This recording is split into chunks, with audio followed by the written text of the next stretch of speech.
Saudara, mari semua hadaplah altar Tuhan kita, sambut tubuh dan darah dari putera Allah. Alelu, alelu, alelu, aleluya. Saudari-saudara, kita bergembira kalau sebentar lagi benar-benar bahwa tempat ibadah dibuka dan setiap orang boleh berkumpul untuk merayakan ibadah. Kita semua rindu akan perayaan Ekaristi, menyambut tubuh Kristus dan mendengarkan firman Tuhan. Ada kabar gembira dari Italia. Di sana sejak tanggal 18 Mei kemarin sudah diperkenankan untuk beribadah, untuk merayakan Ekaristi. Tetapi Ekaristi yang seperti apa dalam konteks new normal ini?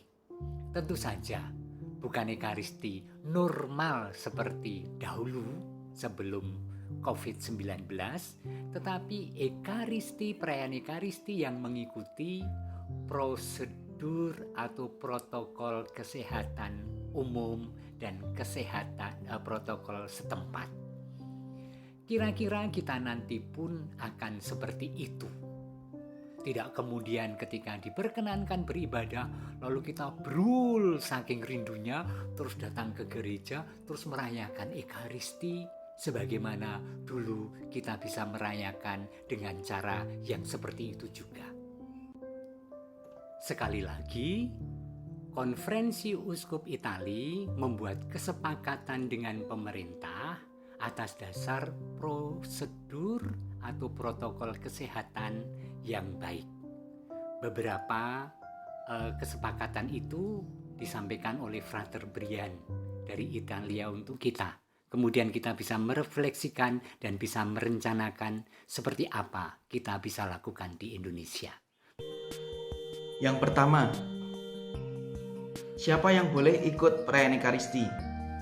Hal ini dikembalikan kepada tanggung jawab setiap orang, bahwa hanya mereka yang sehat, tidak mengalami demam atau flu, serta suhu tubuhnya di bawah 37 derajat Celcius yang boleh mengikuti misa.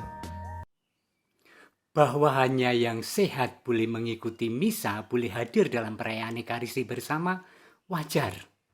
Orang sakit sebaiknya di rumah, terutama dalam konteks wabah corona ini. Semua harus mengenakan masker serta sarung tangan selama mengikuti perayaan Ekaristi. Kemudian ada kewajiban setiap umat ketika masuk gereja harus memakai masker dan sarung tangan. Ribet dan rasanya kok rawangun yo. Diwangun-wangun ki, ya. Sebelum masuk, umat, petugas liturgi, siapapun juga wajib mengambil cairan disinfektan di depan pintu gereja.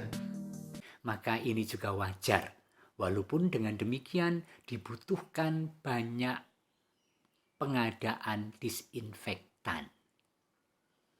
Kehadiran umat di dalam gereja juga harus mematuhi jarak aman, yakni masing-masing duduk dengan mengambil jarak satu sama lain minimal 1 meter. Saudari-saudara, membayangkan kalau misa biasa saja gereja tidak cukup untuk berjubelnya umat di dalam gereja, apalagi kalau nanti untuk kesehatan bersama, keselamatan bersama, setiap pribadi harus berjarak dengan yang lain setidaknya 1 meter.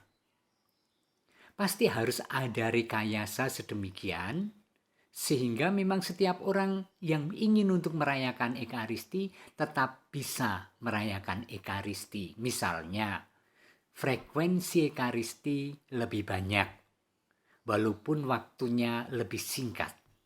Dari biasanya 1 jam, sangat mungkin menjadi setengah jam, tetapi dari 4 kali hari Minggu menjadi 8 kali di hari Minggu misalnya.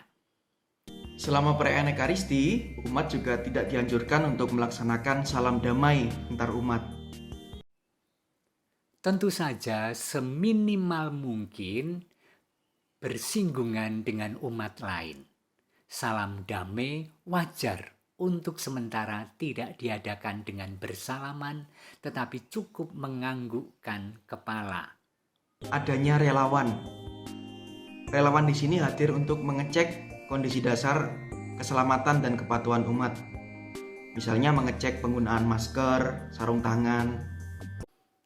Pastilah tim Jatatip atau tim relawan untuk ketertiban lebih bekerja keras. Di tim tata tertib mesti harus lebih disiplin, bekerja, dan berani untuk menegur, untuk menunjukkan yang baik dan benar dilakukan setiap umat yang datang. Dan Gereja wajib memastikan kesehatan dan kesterilan tempat ibadahnya. memang pekerjaan menjadi bertambah bagi paroki, bagi gereja. Karena diantaranya harus menjamin bahwa tempat dan peralatan itu steril. Dengan selalu menyemprot dengan disinfektan. Petugas liturgi atau umat yang membantu pelayanan sebisa mungkin diminimalisir. Bahkan, kur untuk sementara dilarang. Dengar, jumlah petugas liturgi sedapat mungkin diminimalisir. Artinya, terutama misalnya kur, kita biasa, wah nggak seru kalau nggak ada kur. Ya sekarang nggak ada kur dulu nggak apa-apa. Wah nanti akan agak lama kalau prodiakonnya lebih sedikit. Demi kepentingan kesehatan bersama tidak apa-apa. Imam yang memimpin perayaan Ekaristi diperkenankan untuk tidak mengenakan masker, tetapi harus menjaga secara hati-hati fiksis yang menjadi wadah sakramen yang nanti akan dibagikan kepada umat. Kalau imam diperkenankan untuk tidak memakai masker selama di altar, ini bukan privilege. Tetapi pertama, karena imam ada di depan untuk memimpin, sehingga apa yang dikatakan dan didoakan sebaiknya dilihat sehingga umat menangkap lengkap. Kemudian yang kedua, pada umumnya altar itu mengambil jarak dari petugas yang lain. Yang perlu diwaspadai memang adalah antara imam dan sakramen Maha Kudus, baik tubuh maupun darah Kristus. Untuk membagikan Ekaristi, imam harus tetap menggunakan sarung tangan dan masker. Dalam menerimakan komuni, imam dianjurkan untuk memakai sarung tangan. Ini yang saya belum pernah melakukannya, tetapi kalau memang protokolnya begitu, tentu harus kita lakukan. Bagaimana umat menerima Ekaristi? Andai kata ruang gereja itu kosong, seorang imam atau pembantunya bisa berkeliling untuk membagikan satu persatu. Tetapi andai kata tidak, ya seperti komuni biasa, tetapi antriannya tetap mengambil jarak 1 meter atau 1,5 meter. Dan kemudian cara menerimanya sangat mungkin tetap harus memakai sarung tangan dan masker. Saudari-saudara yang dikasihi Tuhan, itulah yang dilakukan gereja Italia.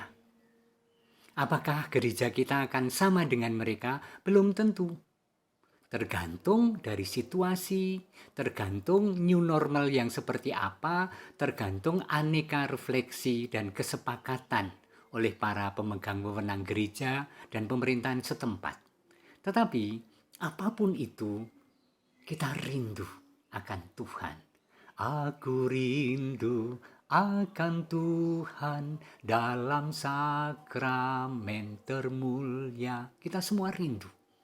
Dan kalau kita harus melakukan dengan syarat apapun, kita melakukannya dengan disiplin diri dan dengan kegembiraan hati. Mari kita nantikan saat itu. Tuhan berkati. Amin. Mari berdoa. Kemuliaan bagimu ya Allah.